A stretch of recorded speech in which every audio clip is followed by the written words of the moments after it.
Всім добрий вечір.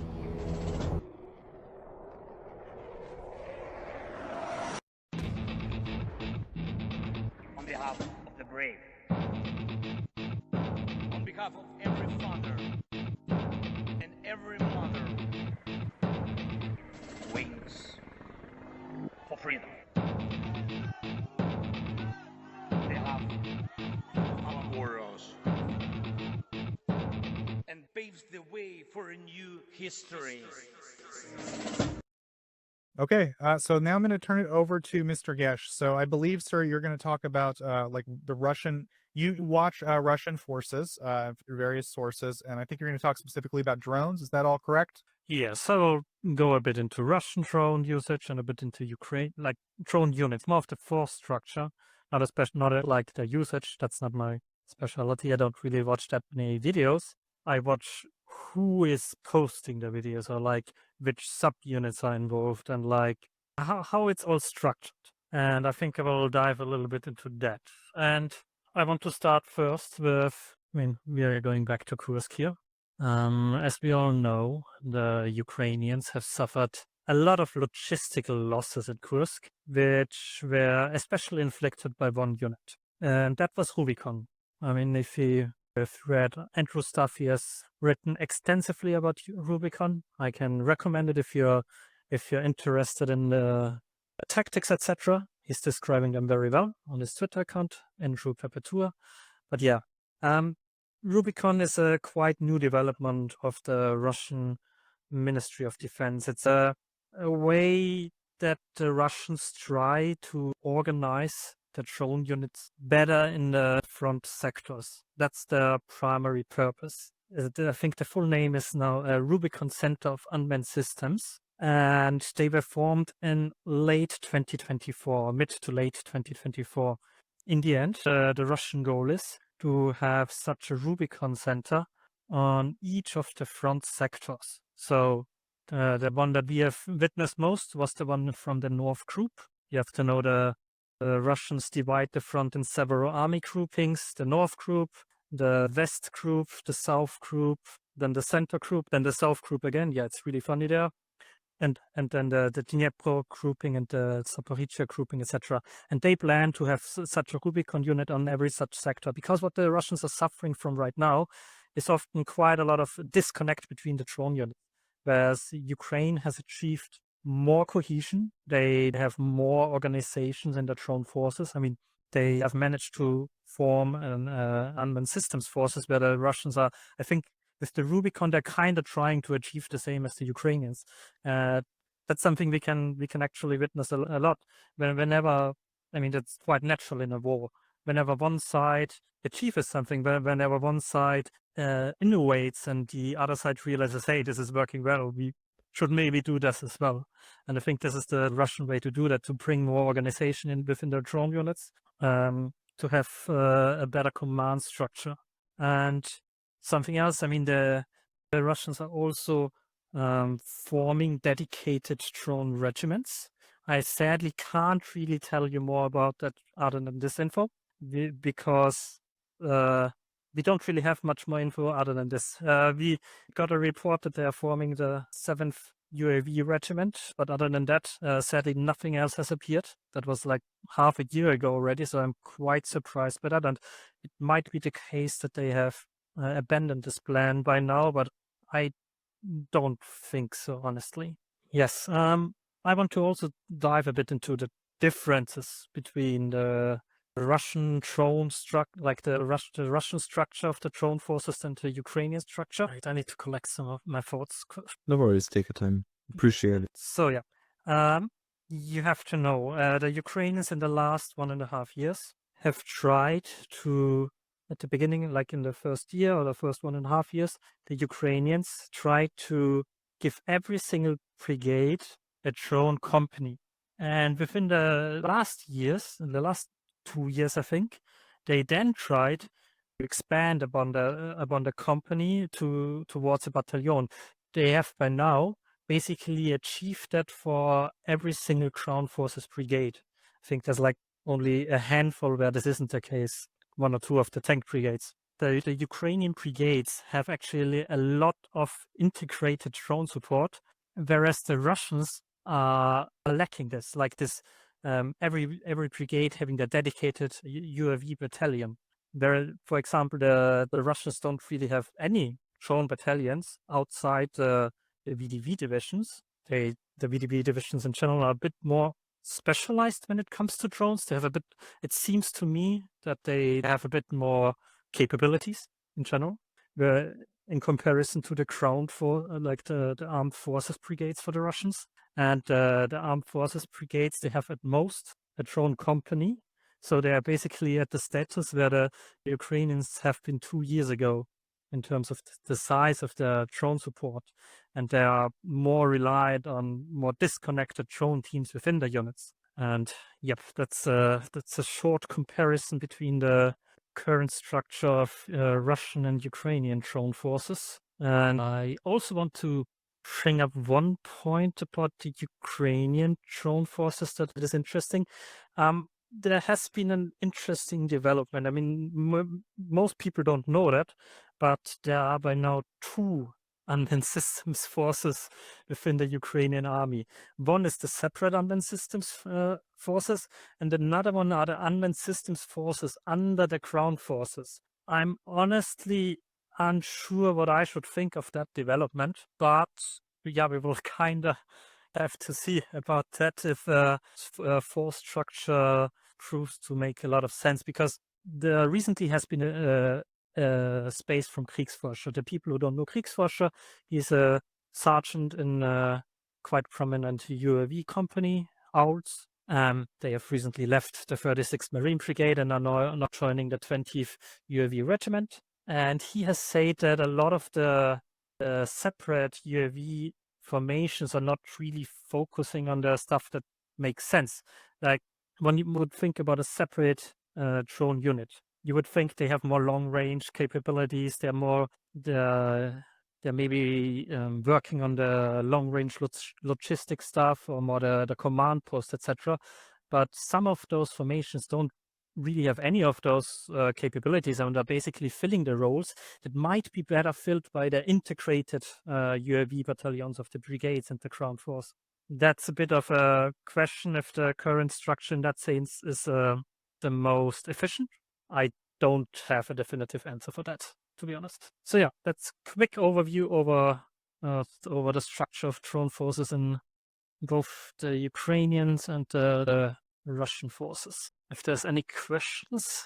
Do we have any questions from the panel first? No, rather a comment that we had internal kind of seminar session about similar things where some of this stuff was mentioned also by Geschlittert, and we will probably sometime soon release that conversation, which was about the use of unmanned systems, and both in the Ukrainian armed forces and the Russian armed forces, but more focus on the Russian integration, both pre-2022 and post-2022, from a French scholar that is an associate of Tochnyi. So yeah, Gesh was a part of that conversation, and so was also some other interesting people. Hopefully we can get that published as a podcast standalone soon. There was some really interesting technical stuff as well in the which kind of software the units are using and how that has developed and where they get that software from that. But I'm really looking forward for that to be released. I was listening to the raw audio today, and I don't like to self-brag, but I want to brag about Tochnyi here because I think that is probably going to be the most comprehensive podcast episode session that I've ever seen or listened to about this topic. So I think that's going to be some gold content there. Yeah, it was really good. I want it released on a Wednesday. We'll see. Look for it on a Wednesday. Yeah, it needs quite a lot of polishing because this was a we booked it. It wasn't we were gonna bring it up today, but we're excited about it. It's true. Yeah, it has to be now. It has to be edited. and released. But yeah, it's very good, and I'm looking forward also to having some of these people on the stream in the future. If we've gotten some interesting new people in the crew, and hopefully they can. I know that they really want to contribute, so we'll see. Do you Also- talk about me? You're not new. No? Okay. I also want to add a little teaser that Artem, which is tracking the interceptions of ISR drones and also Lancets, done by mostly FPVs, but also some fixed wing drones. He's going to publish a follow-up article soon. I think it just needs some graphic work, and then it's ready to be published. Published on our website, Tochnyi.info. Yes, and it will also be in Ukrainian on Militarny. What? Are you serious? Yep, same procedure as last time. So that's a nice series of articles. I also got another topic if we have the time. I would like to maybe talk about some recent movements in troop. Please, that's all right. Okay, I can open the map so you can just talk. No, that's all right. I opened them up. Yeah, sure. But, Always interesting to. Okay, I'll open. what has been happening recently? It's not too recent, and it was kind of everyone knew it was coming.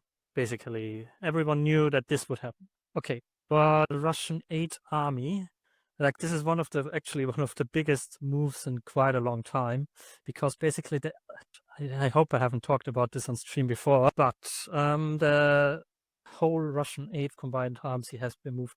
8 Combined Army have been moved away. And why this has happened? As they were operating on those two village town lines. The 25th Motor Rifle Division was operating on the Ospinivka line, and the 150th Division was operating on this town line towards Korakova and Dachna. But what you can see is, like, the further you go into here, there's something. I mean, there's quite a geographic reason for this move, because basically the whole front line consolidates.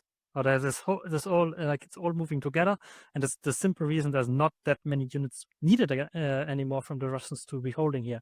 So there was this big speculation: where would all these units move to? Most people some people thought they would all be moving towards Toretsk, because let's say like that the Russians have suffered a lot of losses in Toretsk. There are mainly 3 brigades in there from the Russians: the 1st, the 9th, and the 132nd.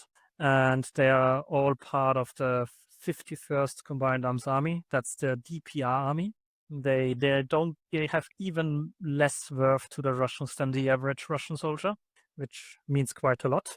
And they have suffered immense losses in this area. So most people were thinking, most people who deal with this matter were thinking likely those two divisions move towards one division towards Toretsk and one division towards New York. At first, it also looked like this. Weeks ago, we have seen the first geolocations of a video from the 102nd Motor Rifle Regiment in Toretsk. That's part of the 150th Motor Rifle Division. And since then, basically all other subunits have arrived as well, together with actually the support units of the army. The artillery brigade of the army has also started operating and shelling Ukrainian targets in the area.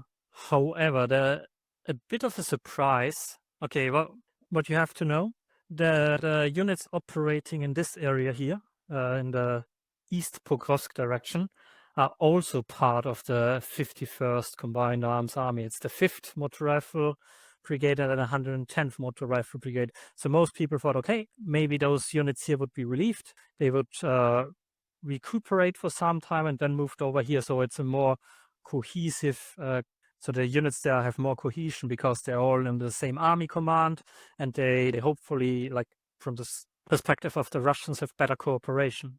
However, at the end of January, or since the end of January, better to say it like that, we could observe movements from New York, from the 9th Motor Rifle Brigade towards the western Pokrovsk direction. There has been some MIAs in the, right up here, to be honest, in the, let's say, the area of not well-being. Like, this area here is like where the Russians have the greatest force concentration and also suffer immense losses. And so both the 9th Brigade from New York has been moved here, and also the 1st Brigade from Toretsk has been started to being moved over here. Like this all started around the mid the 15th of January. Now the question is, how manned are the new positions in Toretsk and New York, and who is actually taking over the Russian positions in New York? Because the 20th Division has actually been moved over here and has started to attack Tarasivka, etc. I mean, the recent cheers in Tarasivka have actually been from, what was it actually? Yeah, that's that channel here is actually a channel who is attached to the 33rd Motor Rifle Regiment, which is a subunit of the 20th Division. So yeah, it's a lot of movement going on, and now especially also with Kursk being rather, the Kursk incursion has been mostly repelled, sadly, and the huge question now remains: where are all those units going? I mean, we have been seeing recently that the Ukrainians have started some incursions into Belgorod. It's unsure how many Russian forces that can tie up. There's a huge question mark for the future where both the Ukrainians and the Russians will move all the forces that were concentrated in Kursk. We have to know more than half of the Russian VDV of the airborne forces was in Kursk. Most of the marine infantry was in Kursk, with the 810th, the 155th, the 40th Brigade partly, and now it's a huge question, where is all this going?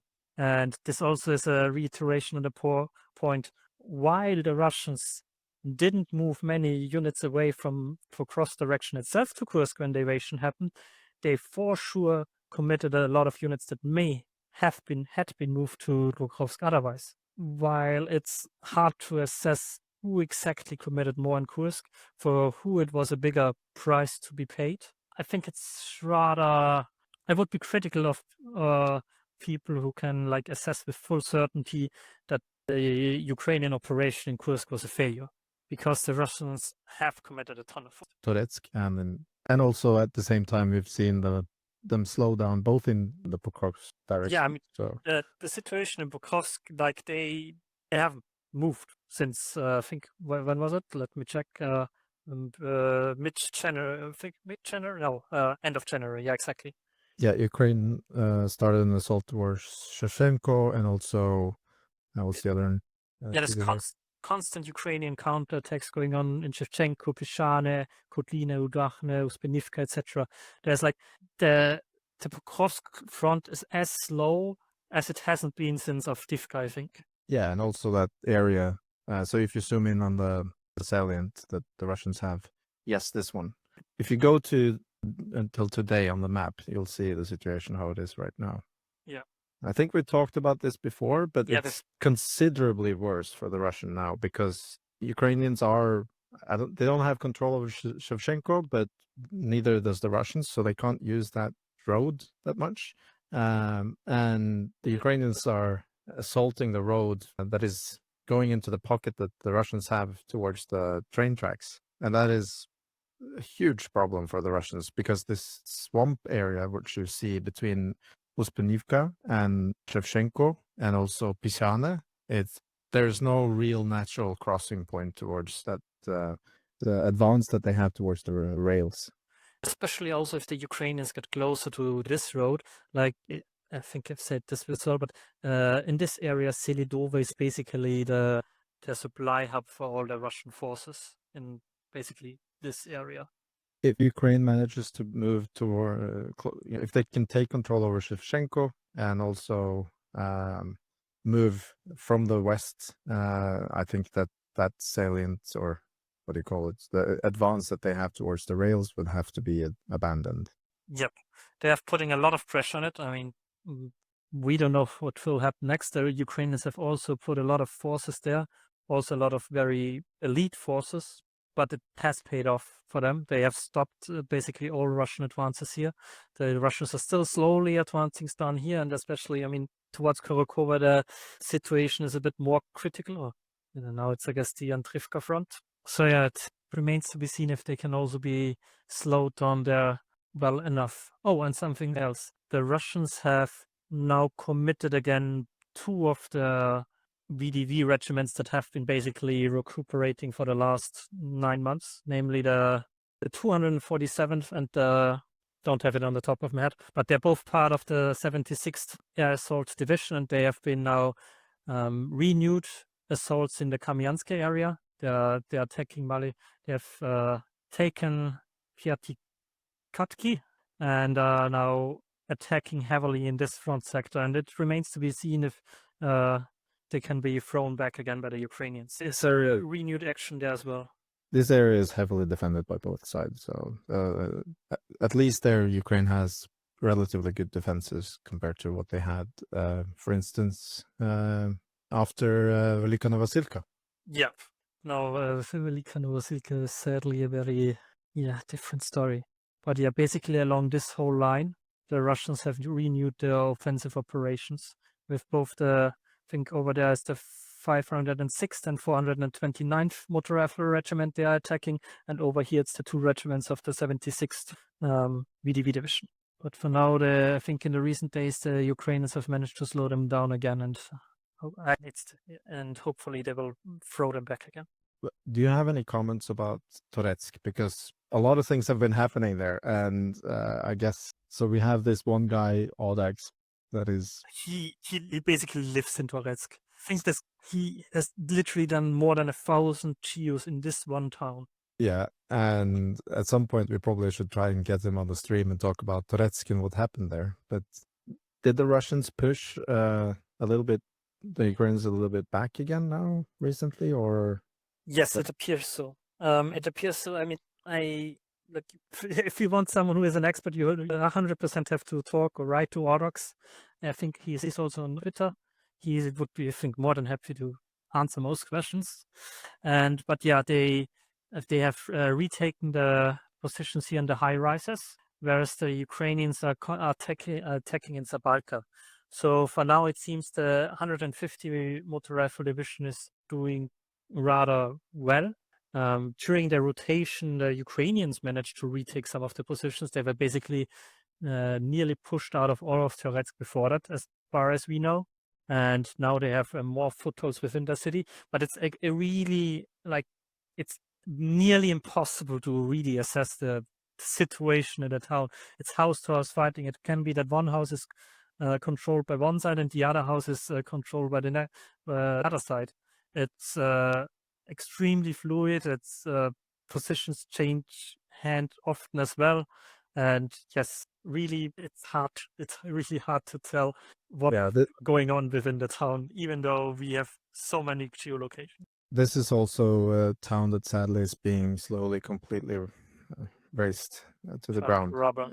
Yeah, it's building after building is basically being rubble, being turned to rubble by both sides, because if there are Russian holding up positions inside buildings, Ukraine is going to attack that. So there's not going to be a lot left of this city, unfortunately.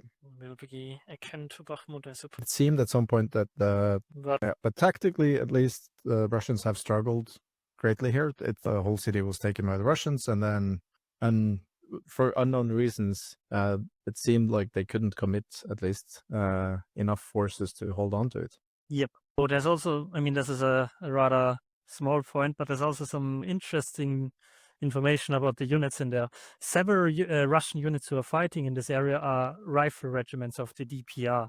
If you think of bad equipment, they've got it worse. Like, those regiments don't even get, like, they have literally zero support equipment, and all they got is basically the rifle and some grenades. They don't even have mortars attached to the unit. It's really incredible. Like, it shows again, like, how little value the Russians often put into the life of their soldiers, because they're not providing anything to those. We have seen several support that those soldiers are just being sent in, and they're not expected to come back, so to say.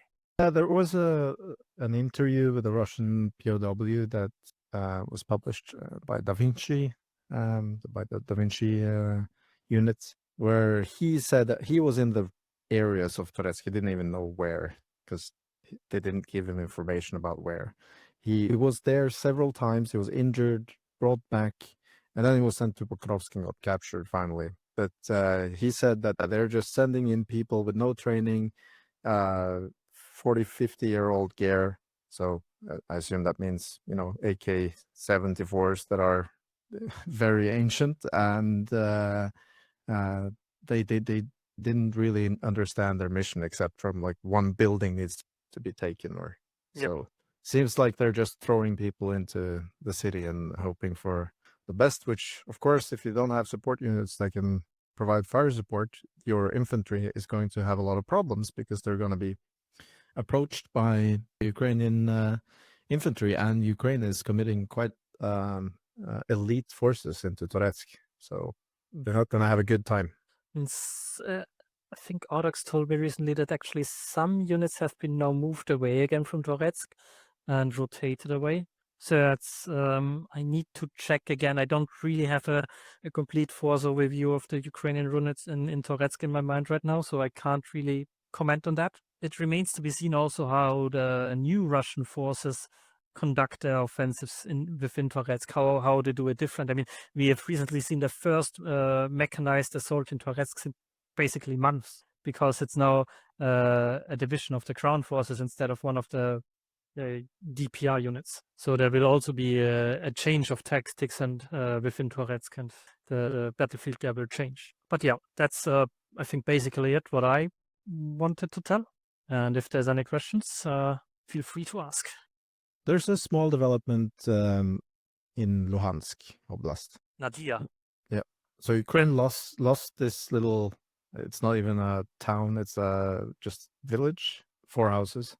And I don't know if it's actually a village, but so this place has been fought over for a very long time, though. And Ukraine lost it recently, but then recaptured it during the last few days. The 3rd Assault Brigade released a video of them basically going into all the positions that has been contested there. And yes, I assume that's going to be updated tomorrow on the map there.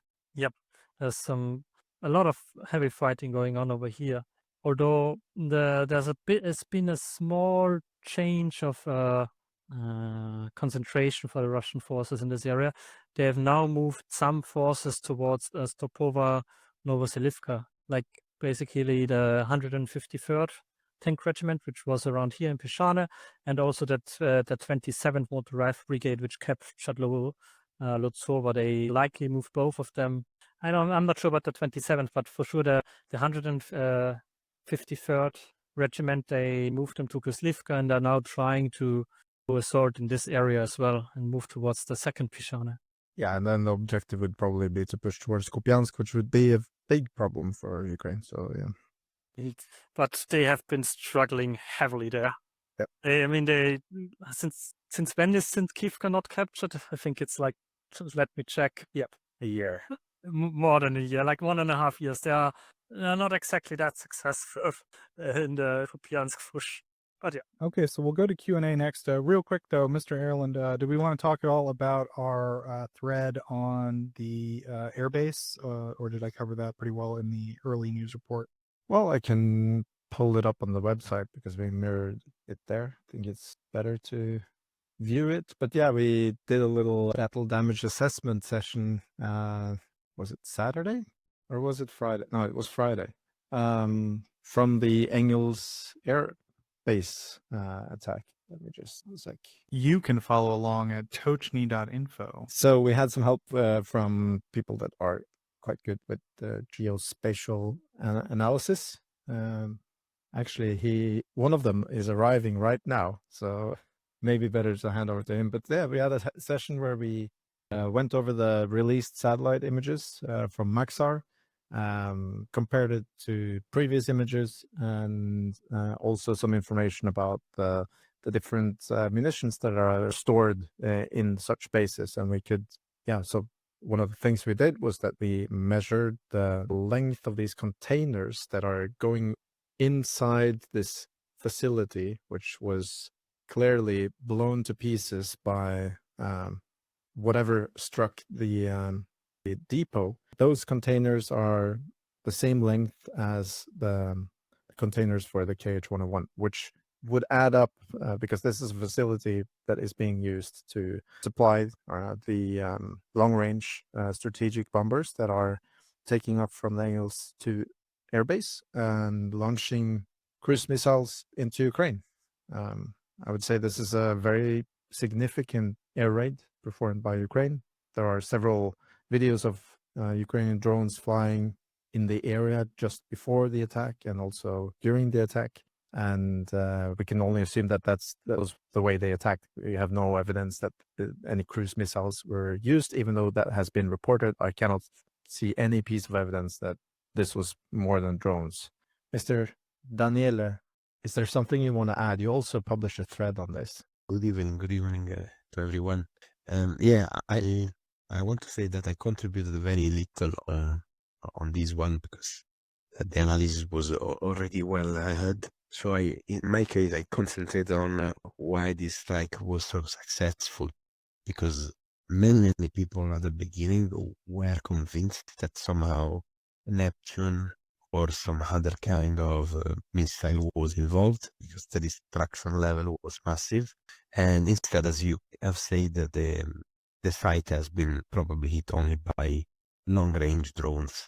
And so in a thread that I created, essentially, I shown a potential avenue on how things may have been unfold. If you look at different sites from Toretsk to Engels2 airbase and many others, you can see them through satellite using Sentinel satellites using a visible image, so essentially optical image, which is affected by clouds, or you can use a synthetic aperture radar.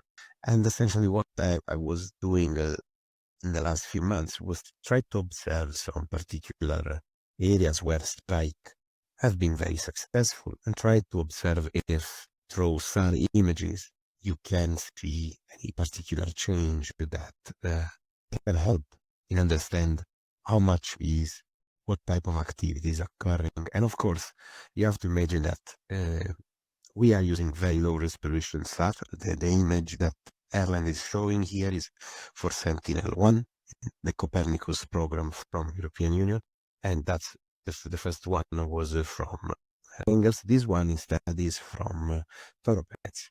Now, if you look at this one, you can see, I don't know if you can put full screen, you can see the site is very well visible, and then there is like a kind of trail of very bright dots that goes through Toretsk. That essentially is a train. There are different railroad within Toretsk, and the same happen in many other ammo depot. So it's very possible to study and observe at which frequency, also in what capacity, these type of sites are affected. And for example, this is another is the 719th ammo depot that was hit and completely destroyed. You can see these are a sequence of optical images, and you can see until the full destruction of the site, you can't see what's going on. You may see if they are excavating or doing something like that, but you can see movement of things. Sometimes you can see like trains because you can see different colors, but it's very difficult unless you have very good resolution and also clear sky. This is the same site, but from SAR, and you can see that there is like a vertical trail and some dots that moves on the top. That is a railroad, and that's the track that leads the train inside the ammo depot. And there is also a very bright signal that appear quite periodically, and that probably is one of the blast door when it's open. So the entire thread essentially try to explain to the public that this type of information are also one of the reasons why it's so important intelligence. For sure, there is also other ways to gather this information. One reader suggested, of course, that there are people on the ground as well, but of course there are a lot of sites, and also it's very dangerous to have people on the ground. You may corrupt someone, but you cannot trust 100%. Instead, this type of information, you can gather them. And also, this is why Putin was so much inclined to try to cut this type of aid from West to Ukraine, because using high resolution images, which is not the Sentinel one, which are much, much better, they can actually improve their ability to strike. Of course, SAR is not unjammable. It can go through clouds, through everything, but can be jammed. And if you go down, there is an example, that one. This was in Crimea a year ago in summer. Brian also remember this as well. We were trying to understand what's going on, and here, essentially, the Russians, for some reason, they were trying to obscure SAR imagery from satellites using a jammer.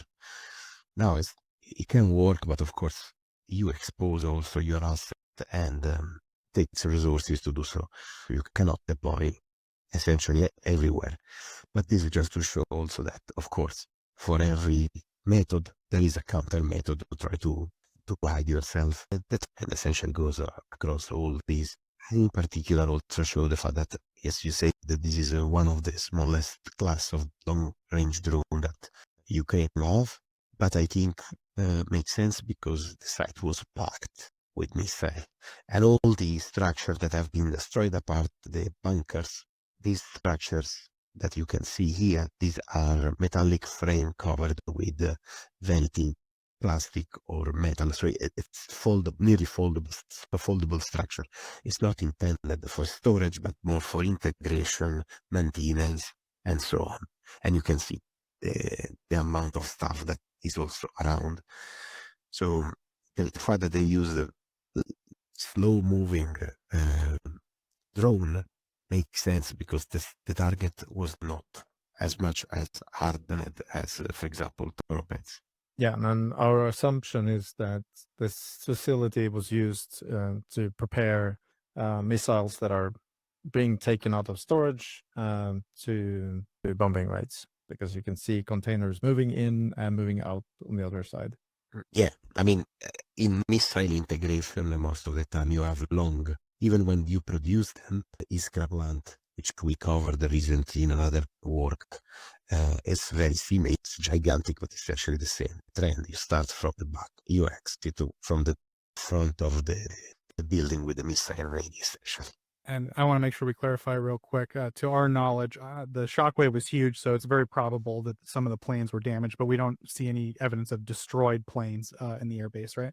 Yeah, there's zero evidence of that. And there was, I also want to caution about the post that was flying around about 2 pilots that were allegedly killed. I think it's been debunked. It was they were killed, but they were not pilots. They were engineers working with the Tu-95s. So yeah, these are important assets, and it takes many years to educate to this capacity that they were operating in, but they weren't pilots. And then there was a rumor about splinters that fell or damaged the aircrafts, but I mean, there's absolutely zero evidence of that. I just want to clarify for YouTube overlords that Erlend meant that they went to the dacha in the sky. Cool. So thanks. We'll now go to, I think, Q&A. Or did you have any other stuff you wanted to say about this before we close out? Well, I just want to say that this was a very successful attack. I mean, it wasn't the same amount of damage that was in Toretsk, but also this facility wasn't storing the same volume, even though what they store caused a lot of destruction and problems for Ukraine. And the hope is that this will at least hamper the Russian efforts to raid Ukrainian cities with missiles, and also hopefully some of the glide bombs that they had in this base was destroyed, and they're not going to be able to use them to destroy Ukrainian cities. So this was a big success, and also very curious why it succeeded this time, because Ukraine has attacked this facility many times with drones. Yeah, the Russians claimed it was a super large scale attack, and it's like bigger than they'd ever seen, but they say a lot of crazy stuff, so it's hard to know like if that's true. But maybe that's why, but who knows? There's not really any evidence of that either. There's one footage of a drone that was shot down, and normally in these cases you will see a lot of videos of drones if there are if it's a massive attack, and also in not just around the airbase, but the drones have to fly through Russia, quite a substantial amount of range. That's a good point. You're right. There is evidence kind of against that it was a large scale attack. So yeah, you're right. Yeah. I'm kind of curious why it happened. It worked this time. That's interesting. Maybe Ukraine has done their homework very well for this one this time. Hopefully, hopefully that we'll see more of this. Yeah. And now you know why it was successful. I know why. Why you wanna know? Taurus. You're making me announcing here. You just want every. He's just lying to get everyone to stop bothering him about Taurus. You know, that's serious. 500 missiles attacked them. I know. Oh, when will Germany send Taurus? Sorry. We did. Daniela, did you want to add anything? I don't know. I was thinking that there is also a political reason behind attacking now, especially KH-101, because they are one of mostly used cruise missile against Ukrainian infrastructure, energy infrastructure. Probably is not the case, but I feel this as you want to do a ceasefire of 30 days on your infrastructure? Good. We will help you. I don't think this is just talk that would last more than that, probably. So I think for this reason, I see this also in that way. It's possible that they just had a good backup information, as Erlend has said, and they say, okay, let's go do it, and that's some luck help sometime. It's a good. Go ahead. No, I'm still thinking that it was also political. Yeah, I just did want to say real quick, because you bring up a good point, which is there was a lot of talk in the media kind of about like there was a ceasefire and it was broken. That's never was clear to me based on the way the officials were talking about it. It seems to me pretty clear that on the 24th, there are going to be Ukrainian officials and Russian officials. It's not clear that they will even be in the same room, but they will have mediated discussions by the Saudis and I assume other parties, and they're going to work out technical specifics for an actual ceasefire. So that's like my general understanding of like the ceasefire situation. And I think the media kind of glossed over a lot of details about that. And they were kind of implying ceasefires were made already and broken already. And I mean, maybe that's a possible interpretation of what happened. I'm not saying it's not, but my vibes based on what no US officials or Ukrainian officials were saying like there was a well, I shouldn't say Ukrainian officials, but no US officials were saying there was a ceasefire in place and it was broken. They were saying we're looking forward to working out the specifics of the ceasefire, right? So that's the language. But anyway, did anyone else want to clarify or make any final comments on the airbase strike before we go to Q&A? Nope. Cool. So I guess we'll wait till the 24th and see if a ceasefire is in place. But it's a good point, Daniela, that there's a lot of signaling going on, I think, by both the Russians and the Ukrainians with various strikes right now about what can be hit and what should be in the ceasefire and things like that. So that's a really good point you bring up about the political dimensions of. Thanks to everyone who watches after the fact. You're welcome to just say anything you like in the comments. We'll do our best to take your feedback on board. So thanks again for all that everyone does around here. And we'll see you next week at 2100 Kyiv time Sunday. Slava Ukraini. Slava. On behalf of the brave.